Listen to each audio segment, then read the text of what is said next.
What's going on, folks? Ted from Nerd Immersion here, and in typical me fashion, I release a video, and then a whole bunch more stuff happens. Wizards of the Coast actually released another stat block on Twitter, the Empyrean Iota, and somebody else was nice enough to let me know in the comments that the D&D Beyond article about the new stat blocks actually showcases the entirety of the Ancient Gold Dragon stat block, of which what we covered earlier only covered the left half of that stat block, which was what was released on Twitter. So we can actually do a full side-by-side comparison showcasing the 2024 Ancient Gold Dragon versus the 2014 Ancient Gold Dragon. And then we could also take a look at the Empyrean Iota stat block as well. So if you like this kind of stuff, consider subscribing to the channel. It's one click for you, does a bunch for me. Here is that stat block from this preview of the new stat block design from D&D Beyond. And you can see that it kind of just highlights some of the differences right here, right? Initiative modifier and initiative score. Initiative score, if you're unfamiliar, is the parentheses smaller number next to it, which is basically just adding 10 to what would determine their normal initiative modifier, which again was plus 16 in this instance. And what this meant, the initiative score is basically meant to be if you don't want to deal with rolling, then this is just what you, the players, and the monsters have. So in this instance, if you wanted to use initiative scores rather than initiative modifiers, just potentially cutting back on some of the rolling aspect at the start of initiative, the Gold Dragon would just start with an initiative, an Ancient Gold Dragon of 26. Again, it shows, XP increases for creatures inside their lair. For example, an Ancient Gold Dragon here gets 75,000 extra XP in their lair. It also lists that their proficiency bonus is a +7, which is unattainable as a player. They have again, we've seen these before, the modifiers with the saves and the stat blocks, modifiers and saves together. I don't love that, but again, additional legendary resistance in lair, covering all the additional attack options, and it says multiple similar attacks consolidated into one. We covered this before when we talked about it. What do you all think about this? I might make a separate video on this or a short or something, but the fact that they've consolidated what was a bite, claw, and tail attack into a simplified rend attack, I wonder if do people like this? I'm not sure. Again, saving throw and failure success more clearly presented. And then again, on the left or the right-hand side, we have change shape is consolidated now into the shape change spell, which again, I think is a 9th level spell. So it's listed in there. Spellcasting action added and streamlined. Weakening breath here says that uses the D20 test terminology. And again, legendary actions, additional legendary action in your lair. New legendary actions, again, crowd control, ranged attack, and mobility plus melee attack. All right, so let's get into this. We covered basically the entire left-hand side in the video earlier, but we can see at will, their spellcasting options are Detect Magic, Guiding Bolt at 4th level, and Shape Change. It says Beast or Humanoid form only, no temporary hit points gained from this spell, and no concentration or temporary hit points required to maintain this spell. Interesting. So basically, they're not getting some of the larger benefits of Shape Change. They're just literally... You could have just made this alter self, really. I mean, I guess not really because it has to be a full shape change. But either way, you can be a beast or a humanoid, and then it just changes, it retains its original hit points. It gets nothing extra. Again, odd choice, but it is what it is. Flame Strike is a level 6 spell here that it has once per day. Word of Recall once per day, and Zone of Truth once per day. And here is the Weakening Breath. DC 24, still a 90-foot cone. It is a strength saving throw. The target has disadvantage on strength-based D20 tests and subtracts a D10 from its damage rolls. It repeats the save at the end of each of its turn, ending it on a success. After 1 minute, it succeeds automatically. Oh, okay, so that's how they're not having it last for a minute.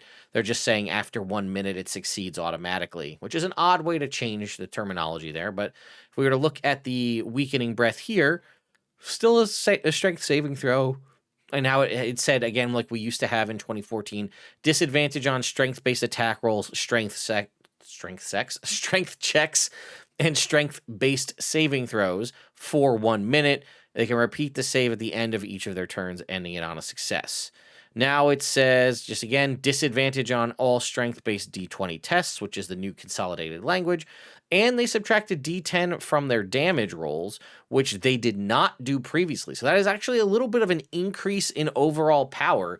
Not only do you get that constant disadvantage, but you also subtract a D10 from any damage rolls. And it's actually not listed as strength-based damage rolls. You just subtract a D10 from damage rolls. So what's wild is technically you could fail this strength saving throw from the weakening breath, and your fireball spell, well, fireball's a poor example, your ray of frost spell as a wizard, you actually subtract a D10 from the damage rolls regardless. I think it's probably supposed to be implied that you're subtracting a D10 from strength-based damage rolls, given that it's a strength-based weakening breath. But rules as written, that doesn't seem to be the case. At least that's, if you read it at face value. And then again, still lasts for 1 minute. Now, again, they had no spell casting of any kind previously. It was just a stat, sidebar you could include if you wanted. So 4th level Guiding Bolt at will, which again, you can see we can replace an attack roll to use that for. And then again, Word of Recall, Zone of Truth, and a 6th level Flame Strike. Now, their legendary actions they had previously were Detect, making a perception check, Tail Attack, making a tail attack utilizing the tail attack from the multi-attack section, or Wing Attack, which was 2 actions of the legendary actions. It would move each creature within 15 feet of the dragon, will make a dex save, or take bludgeoning damage and be knocked prone, and then the dragon could fly at up to half its speed. Now we can see it has 1, just spend a usage to use a Guiding Bolt. It moves up to half its speed and makes a rend attack. Now this does not... so that's that. And then lastly is this new aspect here, Banish, which is a charisma saving throw DC 24. It picks 1 creature within 120 feet. If they fail, they take 7d6 force damage.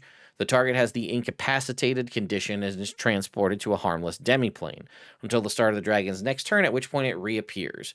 Failure or success, the dragon can't take this action again until the start of its next turn.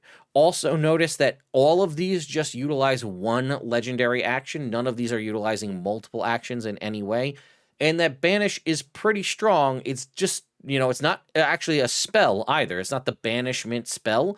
So it's not affected by things like counterspell or really anti-magic in any way. It just works kind of as intended. So that's interesting because we don't have, again, Frightful Presence on the Ancient Gold Dragon like you'd have with a lot of these other things. It's just kind of how that works. And lastly, the other new stat block that was released here is the Empyrean Iota, which you can see now is showing up as a medium celestial or fiend, and then has Titan in the subtext there. But usually I think Empyreans were always just celestials previously. It looks like now they're also, I guess we could just go look that up while we're chatting here. But I believe that they were just celestials. At least that's what triggers in my mind. Let's go ahead and take a look here. Yeah, huge celestial titan.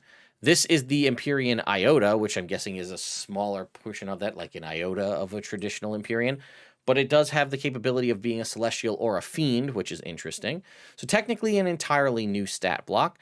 Resistances to bludgeoning, piercing, slashing, another point that I've made previously. It is no longer qualified as bludgeoning, piercing, slashing from, say, non-magical attacks like the Empyrean had in 2014. It is just straight up bludgeoning, piercing, slashing resistance. Immunity to prone, true sight out to 30 feet, has incorporeal movement, which is pretty standard here for, as far as it operates mechanically. Advantage on saving throws against spells and other magical effects. And then its actions are Otherworldly Strike, which is one of these kind of combo range or melee attacks that does either a D8 plus 3 necrotic or radiant damage, its choice. Notice that's not tied to Celestial or Fiend. And then for its spell casting, it has once a day each Bless or Lesser Restoration as an action, which is odd because Lesser Restoration in 2024 is a bonus action, yet it can cast Lesser Restoration as an action, which is possibly weaker. And then finally here, Healing Word once per day. It casts the Healing Word spell using the same spell casting ability modifier as spell casting.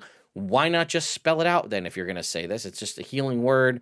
it's a D4 or 2D4 plus 3. So that's the Empyrean Iota stat block, as well as a little update here on the Ancient Gold Dragon stat block. Let me know your thoughts and opinions in the comments down below. We'll cover more of these as they release.